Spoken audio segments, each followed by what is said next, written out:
It's still a big debate across Nigeria if the whistleblower policy is working or if it will ever be a success. Yes, there have been some mind-boggling sums recovered via this policy, but data supporting its usefulness are lacking. That's for now. But a key policy that can be tracked and one the government is pushing as a major success story is the Treasury's single account. It's 8 months since the TSA regulation started, and while Finance Minister Kemi Adeosun admits there is still some ways to go, she says the positives has been encouraging and that illegal sale of government assets and diversion of revenues are at their lowest in years.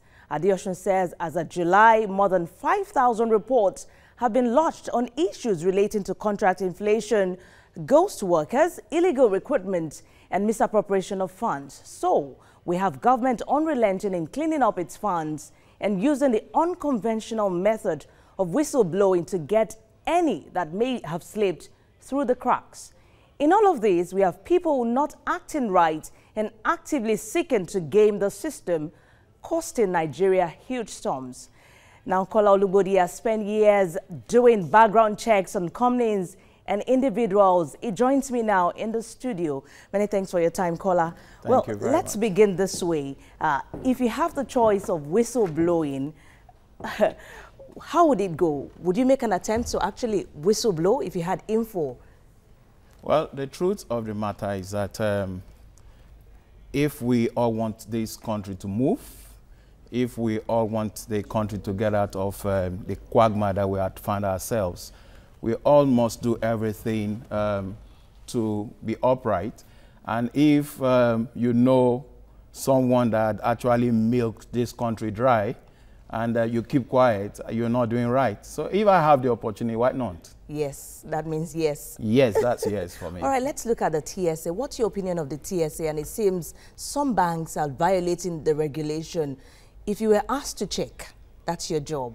Why do you think these banks are falling short of adhering to TSA? And possibly, what would you find out? Well, the truth of the matter is that things are very obvious.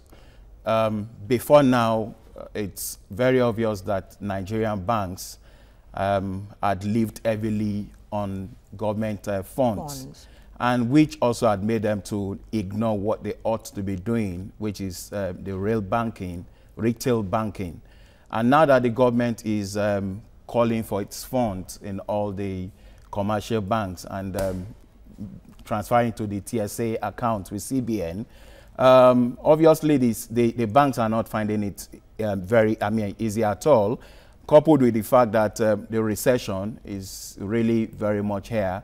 So once the government fund is not there and then recession is really killing business, that means that the Nigerian banks don't have enough funds to invest or throw around like they used to, which actually made them to ignore the private sector to concentrate on government funds. So I'm not surprised that some of them are finding it very reluctant to really go with the TSA, but the deadline is almost here, so they don't have a choice. So the truth of the matter is that the banks need to rejig and go back to the status quo of what banking ought to be like.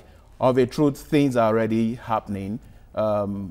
The declarations of most of the banks is really dropping because the government money is really not there again.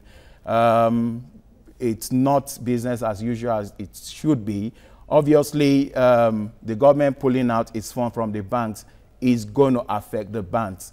I mean, that is very obvious. But of course, the banks just need to wake up and look for where they can really keep going on. Other investments. Yes, and of course, one of the key things that they ought to do is to make sure that they plug every area where funds may be, really going out of the bank in terms of fraud. Plug the loopholes. Yes, plug the loopholes and make sure that the fraud is dealt with.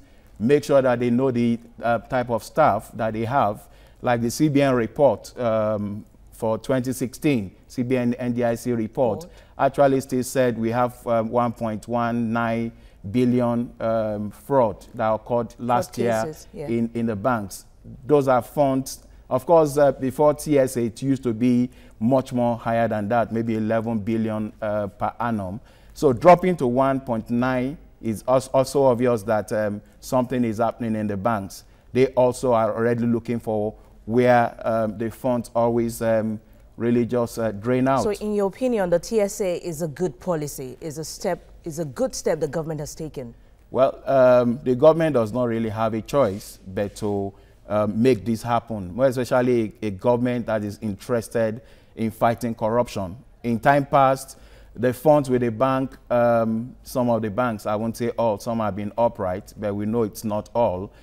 Most of the corruption cases going on, you always see collusion between a politician and some of the banks, some of the funds going to where it ought not to go. Some of them not even the identity or where the funds are, it's not even known to the government. So if the government wants to really get out of the recession, they need to know where all their resources are. Talking about that, data is one crucial platform or one crucial way where the government seems to be lacking. Well, the TSA is quite measurable. We could track the activities of the government. But talking about the whistleblowing in terms of data and the success, how can they go about it? Because many people would also want to identify in that area. But the issue of getting data, I know you're doing something in that area, for example, when it comes to your Edo check. People can actually go online and see how to track some of those things. But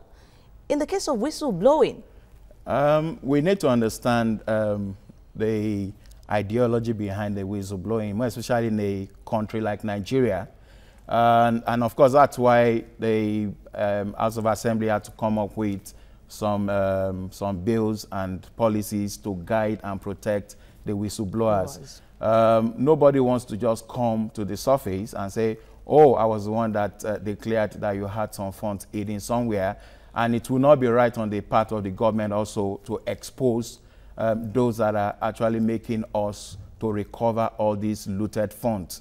So if we're going to talk about the data of, oh, who are those that are really blowing the whistle, I think it's really going to be very hard, because it's going to just expose people unnecessarily. They need some form of closure. Yes, then I mean the closure is very important. And of course, once that begins to happen, everybody just pull back, and then nobody is putting the whistle in their mouth again. All right, I must thank you so much. We'll leave it at that. I will thank you, Kola Olugbodi, for coming. Thank you very much, Business Tonight. For having me. Yes, we've been talking to Kola Olugbodi, the CEO, Background Check International.